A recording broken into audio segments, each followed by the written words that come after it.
Skopje, capital of the former Yugoslav Republic of Macedonia, a modern European city. But just an hour's drive away, on its outskirts, is Shuto Orezari, an appalling ghetto home to more than 100 Roma families. This is where Bayramsha Salmani lives. Barely 30, she has 7 children. I wasted my whole life caring for the children. My life is over.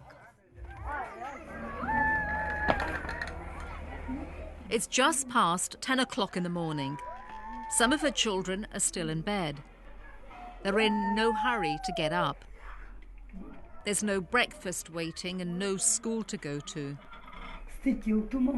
For the family, it's just another long day,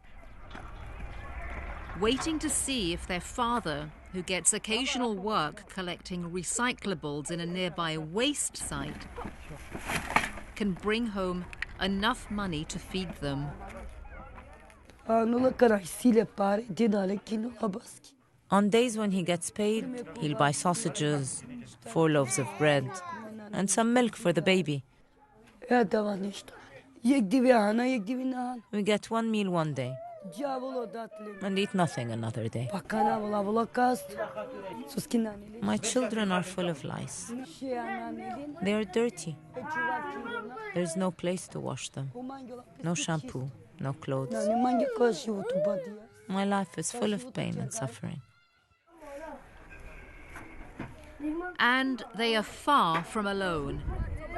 Many Roma live in abject poverty, denied their rights. Often regarded as outsiders, they have long endured a life of prejudice and exclusion. This prejudice is wrong. Roma rights advocate Latifa Sikopska. The Roma are very loyal and hardworking people. They want to work. Unfortunately, there are people who hear the word Roma and immediately think of the stereotype, Roma cheat and steal. A Roma herself, Latifa says the key to breaking this stereotype and the vicious cycle of poverty is to ensure that they have the same rights and access to opportunities as everyone else. The integration process is very difficult, but we must not leave that road. It's a road that began more than 6 centuries ago when the Roma migrated to Europe from India. They are one of the most discriminated ethnic groups in the world. During the Second World War, many were rounded up and sent to concentration camps along with Jews and other minorities. After the war, things did begin to improve for the Roma living here in the former Yugoslavia.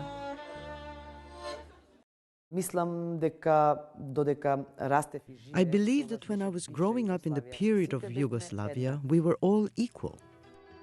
Under this once socialist regime, Latifa received 9 years of state education. And with a talent in sports, she furthered her studies and got a college degree in physical education, became a professional soccer player and later a sports coach. But things started to change here in 1991 after the former Yugoslavia fell apart. Many state enterprises were closed as a free market economy emerged. Roma like Latifa were the first to lose their jobs as previously suppressed prejudice resurfaced. I tried to look for other work, but I did not find any.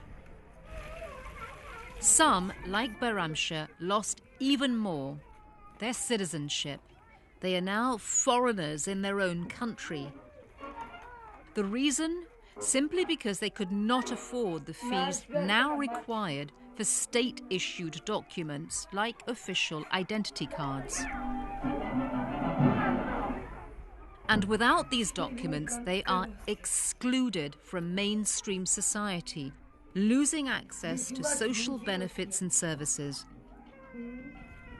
They can't even register the birth of their children, who then cannot attend school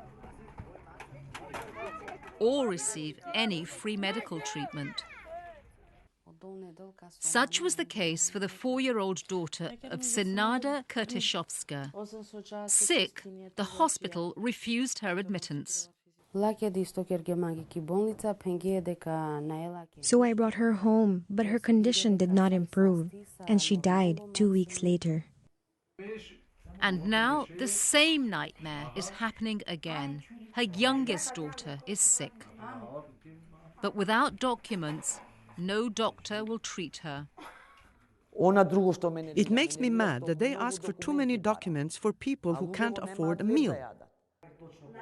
Latifa, determined not to let poverty deny Roma their basic human rights, founded a non-governmental organization dedicated to educating them about those rights. Roma, wherever they are, have to understand one thing. They can't expect to stay home and then someone would just come and solve the problems. They need to be more active, raise their voice, fight for their rights. We need to change things. As part of the work, she took Senada and her baby to the hospital, demanding that she be treated.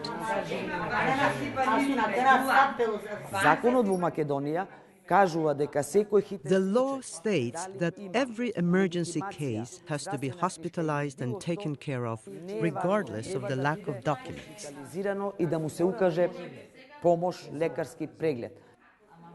We are the link between families and health institutions.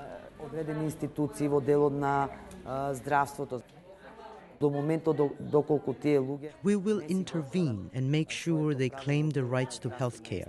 The work is not easy. And their work doesn't stop there.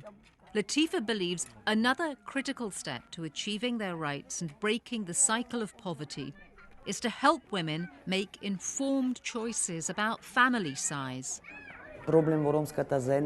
Families with many children are an issue in the Roma community. We try to explain through workshops to these women how to protect themselves and plan their families. We are trying to work with the community, in particular to raise the awareness. Tatiana Zikovska, former program coordinator for the United Nations Population Fund. Ignorance about existing services and about your rights is one of the worst things. And I think one of the key aspects of work to tell them that there is a service, that there is a right, and that they are entitled to fulfill that right. Once resigned to her fate, Bayramshah is now embracing her rights and is determined to leave poverty behind, starting with attending workshops led by Latifa and her group.